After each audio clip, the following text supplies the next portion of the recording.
Hello friends. आज मैं दीपावली से संबंधित बहुत ही महत्वपूर्ण वीडियो लेकर के आई हूँ। हम दीपावली पूजन की चौकी को कब हटाएं या कब सरकाएं। फ्रेंड्स, दीपावली पूजन की चौकी का विसर्जन नहीं किया जाता है। जो भी सामान, जो भी फल, भोग हम दीपावली पूजन के समय चढ़ाते हैं और जो भी सामान हम काम में लेते हैं, इसको हम घर से बाहर किसी सदस्य को नहीं देते हैं। फ्रेंड्स, किसी के यहाँ पे चौकी की स्थापना धनतेरस के दिन से हो जाती है और पूरे 5 दिन तक चौकी स्थापित रहती है। किसी के यहाँ पे दीपावली वाले दिन शाम को चौकी की स्थापना होती है। ये आप अपने रीति रिवाज परंपरा के अनुसार कर सकते हैं।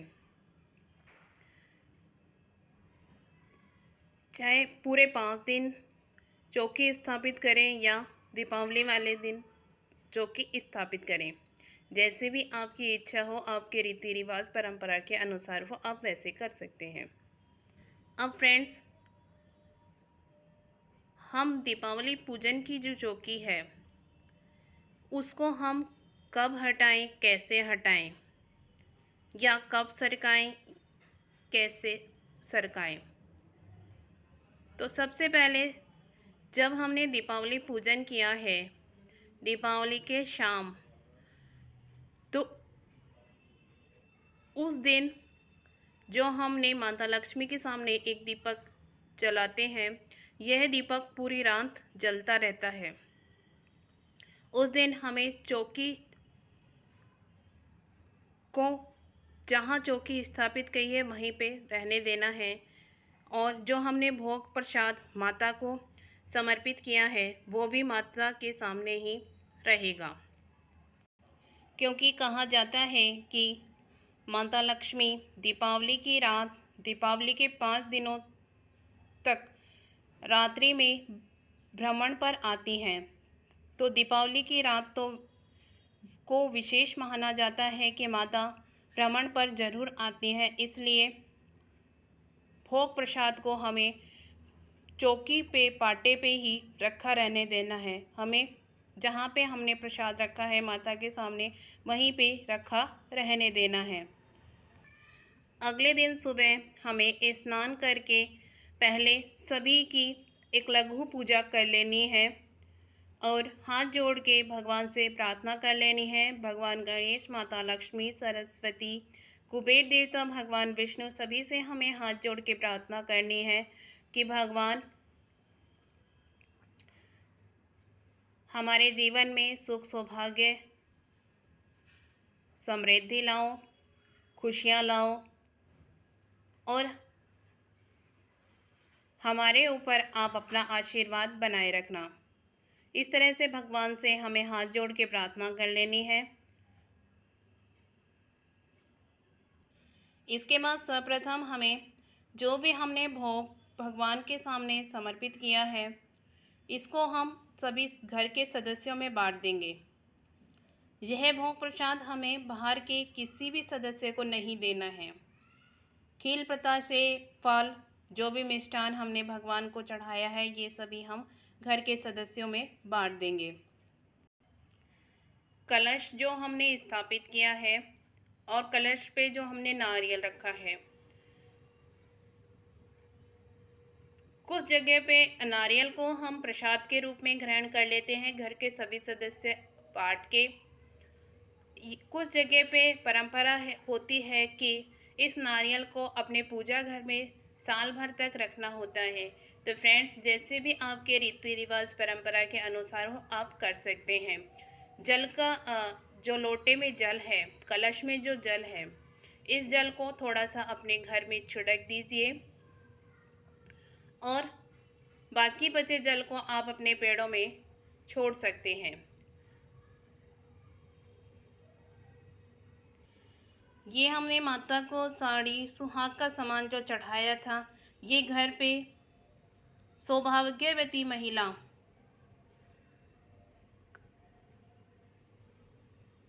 काम में लेती है और यह सामान हमें घर से बाहर किसी को नहीं देना होता है, क्योंकि यह सामान हम माता लक्ष्मी को चढ़ा के हमें खुद ही पहनना होता है और काम में लेना होता है।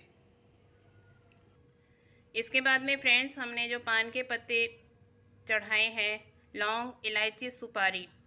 पान का पत्ता भी हम खा सकते हैं, लौंग, इलायची, सुपारी भी प्रसाद का रूप हो गया है। ये भी हमें घर में सभी सदस्यों को भोग स्वरूप खा लेना है। और फ्रेंड्स, ये हमने जो माता लक्ष्मी की अति प्रिय वस्तुएं पूजन में रखी थी,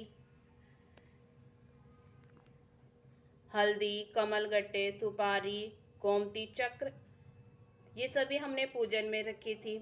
हल्दी को हम अपने रसोई घर में काम में ले सकते हैं पाउडर बना के। और ये जो माता की अति प्रिय चीज़ें हैं, ये हम लक्ष्मी पोटली बनाकर अपनी तिजोरी में रख सकते हैं। इसके लिए हमें एक ऐसी पोटली की आवश्यकता होगी। फ्रेंड्स, ये है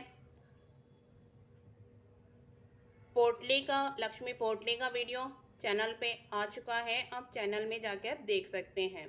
तो फ्रेंड्स, ये सभी सामान हमें पोटली तैयार करके अपने तिजोरी में रख देना है। फ्रेंड्स, धनिया हम अपने रसोई घर में काम में लेंगे, क्योंकि धनिया भी माता लक्ष्मी का प्रसाद बन चुका है और माता लक्ष्मी को अति प्रिय है। तो फ्रेंड्स, ये हम धनिया भी अपने रसोई घर में काम में लेंगे। फ्रेंड्स, हमने भगवान को जो जनेऊ समर्पित करी है, ये जनेऊ अगर घर में कोई सदस्य जनेऊ पहनता है तो वो पहन सकता है।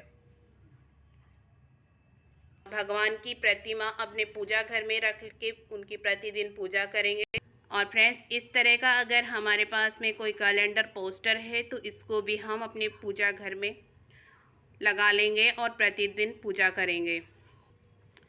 फ्रेंड्स, ये फूल, पत्ते, जो भी सामान हमने लक्ष्मी पूजन में काम में लिया है, इसको हमें घर से बाहर नहीं डालना है। हमें फूल का किसी गमले में डाल देना है, छोड़ देना है, जिससे हमें नए फूल मिल सकें।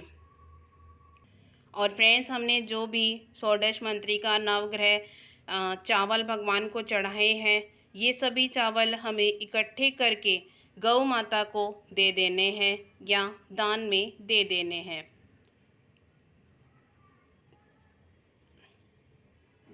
और इस तरह के मिट्टी के दीवे हमने पूजन में काम में लिए हैं, तो दीपक भी हमें दोबारा से काम में ले लेने हैं, क्योंकि माता लक्ष्मी के पूजन में जो भी सामग्रियां काम में ली जाती हैं, वह दोबारा काम में ले सकते हैं, जिस तरह से हमने मिट्टी के दिए काम में लिए हैं। तो जो भी सामान हमने माता लक्ष्मी के पूजन में काम में लिया है, इसको हमें घर के बाहर के सदस्यों को किसी को भी नहीं देना है। घर के सभी सदस्य अपने अनुसार इसको काम में ले सकते हैं। और फ्रेंड्स, हमने दीपावली पूजन में झाड़ू का पूजन भी किया है, तो झाड़ू को हम अपने रोज़ के काम के लिए अब काम में ले सकते हैं। इसके साथ ही हमने जो धनतेरस पे नई वस्तुएं खरीदी हैं, इनको भी अब हम अपने नित्य काम में ले सकते हैं। फ्रेंड्स, ये मैंने अपने अनुसार, अपने परिवार के अनुसार आपको चौकी पाटा हटाने की विधि बताई है। हो सकता है अलग अलग रीति रिवाज परंपरा के अनुसार अलग अलग हो, आप अपने अनुसार कर सकते हैं। मैंने आपको अपने अनुसार बताई है। आपको वीडियो पसंद आए तो वीडियो को लाइक ज़रूर करिएगा। इसी तरह के महत्वपूर्ण वीडियो के लिए हमारे चैनल को सब्सक्राइब भी ज़रूर करिएगा। फिर मिलते हैं नए वीडियो के साथ में, तब तक के लिए जय माँ लक्ष्मी।